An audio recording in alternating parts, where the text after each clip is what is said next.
Hello and अस्सलाम वालेकुम। आप सुन रहे हैं हॉरर चाय का सिप विद पी की ज़हर। कैसे हैं आप सब? बस यकीनन ठीक ठाक होंगे। आप लोग के लिए हॉरर स्टोरीज़ अक्सर मैं रात में ही रिकॉर्ड करती हूँ जब थोड़ा सन्नाटा वगैरह होता है। और मैं बहुत दफ़ा डर भी जाती हूँ, पता नहीं मेरा वहम है या क्या।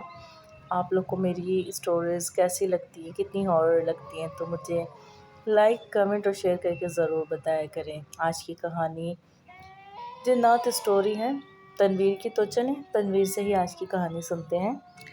मेरे बड़े भाई की शादी तय हो गई थी तो अब्बू ने ऊपर छत पर भाई के लिए कमरा बनवाना शुरू किया। तो घर में जगह जगह खून के छींटे पड़ने लगे। पहले तो लगा रंग होगा, पर वो खून ही था। ऊपर वाला कमरा बनने में ही नहीं आ रहा था। रोज़ कोई ना कोई मसला हो ही जाता। कभी दीवार गिर जाती, कभी किसी मजदूर को चोट लग जाती, कभी आंधी तूफान। खैर अल्लाह अल्लाह करके वो रूम बन ही गया। एक दिन मैं ऊपर वाले रूम में लेटा मोबाइल यूज़ कर रहा था कि मेरी आंख लग गई। जब आंख खुली तो कमरे की दरवाजे और खिड़कियां ज़ोर ज़ोर से बज रहे थे। बाहर ना कोई था और ना ही तेज़ हवा। मैं डर के नीचे आ गया और अम्मी को सब कुछ बताया। वो बोली कि मगरिब का वक्त है और तुम कमरे के बीच में लेटे थे, डर गए होगे। मैंने भी अपना वहम समझा और बात को भूल गया। 4 दिन के बाद रात के तकरीबन 3 बज रहे थे। अम्मी तहज्जुद की नमाज़ पढ़ रही थी और मैं उनके पास बैठा मोबाइल यूज़ कर रहा था कि किसी की बहुत तेज़ और भयानक चीख सुनाई थी। हो मैं और अम्मी ऊपर भागे क्योंकि अब्बू और भाई ऊपर छत पर सो रहे थे। जाकर देखा तो वो दोनों ही बेसुध सो रहे थे। हमने अब्बू और भाई को उठाया और पूछा तो वो बोले उन्हें तो कोई आवाज़ सुनाई ना दी। अब्बू ने कहा कि आप लोगों का वहम होगा, पर वहम एक बंदे को हो सकता है, 2 को नहीं। फिर ये चीखें रोज़ का ही मामूल बन गई। कभी किसी को सुनाई देती तो कभी किसी को। रात में अचानक कोई हमारे कान के पास आकर इंतहाई तकलीफ में चीखता और हम घबरा कर जाग जाते।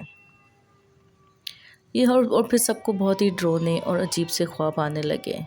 फिर अम्मी ने अब्बू से कहा कि आप किसी मौलवी साहब को ले आएँ और दिखाएं कि किसी ने कोई जादू टूना कोई अमल ना करवा दिया हो, क्योंकि घर में बड़े बेटे की शादी थी। तो अब्बू वापसी पर एक मौलवी साहब को ले आए। उन्होंने पूरा घर चेक, नीचे वाले पोर्शन में तो कुछ ना था। फिर अब्बू उनको ऊपर वाला रूम दिखाने ले गए। मौलवी साहब कुछ देर पढ़ाई करते रहे कि अचानक ही फिर से वही दरवाजे खिड़कियाँ ज़ोर ज़ोर से बजने लगे। उन्होंने पढ़ाई ना रोकी और थोड़ी देर में ही सब कुछ नॉर्मल हो गया। मौलवी साहब ने मुझे अपने सामने बिठाया और कहा कि आंखें बंद कर लो और तब तक ना खोलना जब तक मैं ना कहूँ। फिर वो ज़ोर ज़ोर से किसी सूरे की तलावत करने लगे। तो मुझे बंद आँखों से ही कमरे में बहुत सारे लोग दिखाई दिए। 2 प्यारे से बच्चे, एक बूढ़ा आदमी, एक औरत और एक मर्द। वो सभी बहुत गुस्से से मुझे देख रहे थे। मैंने पूछा कौन हो? तो वो आदमी बोला हम जिन्नात हैं और पिछले कई बरसों से यहाँ पर रहते आ रहे हैं। कभी आप लोगों को परेशान नहीं किया, पर आप लोगों ने यहाँ कमरा बनाकर अच्छा नहीं किया। मैंने पूछा कि अब आप क्या चाहते हो?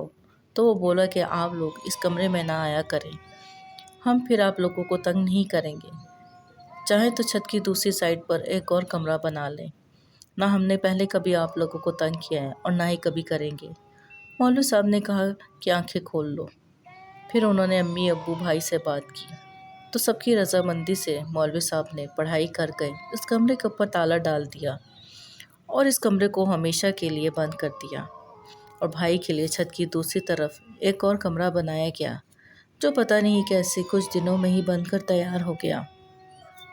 पर भाई उस कमरे में रहना नहीं चाहते थे, तो अम्मी अब्बू ने अपना रूम ऊपर शिफ्ट कर लिया। अक्सर इस कमरे की खिड़की से बच्चे बाहर दिखते नज़र आते थे, जो मौलवी साहब के इस हार की वजह से अंदर ही कैद हो गए थे, जो अम्मी से देखा ना गया और उन्होंने सबसे पूछकर ताला खोल ही दिया। इस बात को आज 7 साल हो गए हैं। वो बच्चे अब बड़े हो गए हैं, मेरे भांजे भतीजों के साथ खेलते हैं और अम्मी अब्बू के आसपास घूमते नज़र आते हैं। सब जिन्नात बुरे नहीं होते, कुछ इंसान दोस्त भी होते हैं। जैसे ये जिन्नात फैमिली हमारी फैमिली का हिस्सा बनकर हमारे साथ रह रही है। अब तक के लिए इतना ही। सुनते रहें हॉरर चाय का सिप विद पी की ज़हर। अल्लाह हाफिज़।